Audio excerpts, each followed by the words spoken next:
Thank you. Yeah. That's fine. Good, thank you. Thanks. So, this is a poem about growing up, where I grew up. I grew up in a little place called Crofton. I just found out the other day that it's actually the most polluting pulp mill in BC. And there's actually a website that lists all the contaminants that it pumps out every day. It's pretty bad. But I grew up there. So this is called Milltown Gunslinger. I come back to my hometown, always a prodigal son, full of stories, fully believing my own press about a bigger, better world beyond the shadowy edges of town, and me taking it by the balls. I come back and head straight for the bar, just like a gunslinger would. And I feel like a gunslinger, the whole town wanting a piece of me, me wanting to lay flowers over my memories, to yank up my trip over roots and be rid of this place. But it's never that easy. The past does not like to lie buried and forgotten, and I am not vagabond enough to put emotional distance between me and it. History cannot sleep unless it is understood and appreciated. I know how it feels. So I find a table, back to the wall, fingers curled around my drink, and I take in the ambience of this dirty little one-horse town. The pulp mill, always close, rumbles day and night, a brilliant, stinking city unto itself, feeding and forsaking the scurrying flesh, which is its blood and waste, its profit and loss, its heart and soul. And the town nestles alongside it, drinking its foul water, breathing its stench, raising children to tend to it, building houses in its shadow, building a church to count blessings in, and the bingo banquet hall at the top of the hill is where they dream bigger than themselves for a little while, but where life is ultimately summed up by a push broom at the end of the night.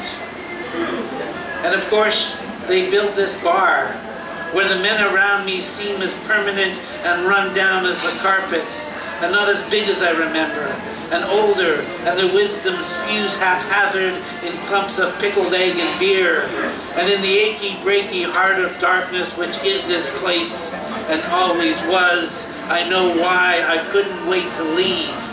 The door cracks open, and what could have been my life walks in and pulls up the same chair he always sits in, and there is no word of greeting when he slaps down his smokes in front of him, and the beer just comes and the money just slides away.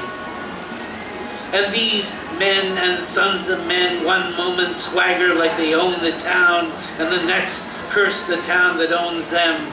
And something unspoken says that when time has a dollar figure, sweat has a price too, and when your life is counted in dollars and hours, it always comes up short.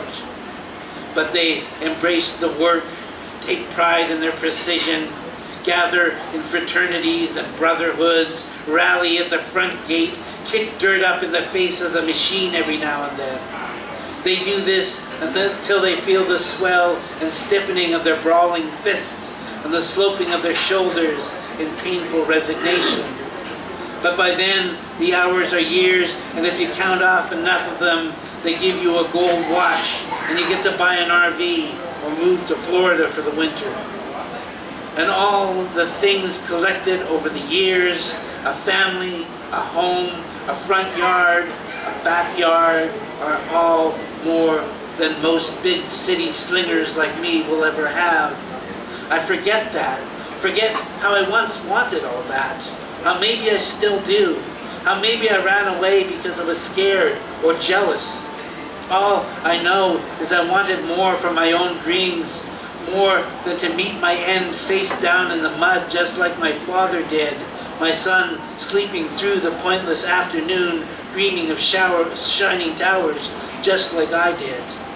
All I know is that I almost take comfort in being alone in the city, and no one cares if I am or judges me on my profession or my solitude, chosen or not. Yet I come back to my hometown looking to tear up my planted feet, to discard my connection to the brave, angry, committed, suffering human bed I grew from. For this, I truly am a fool.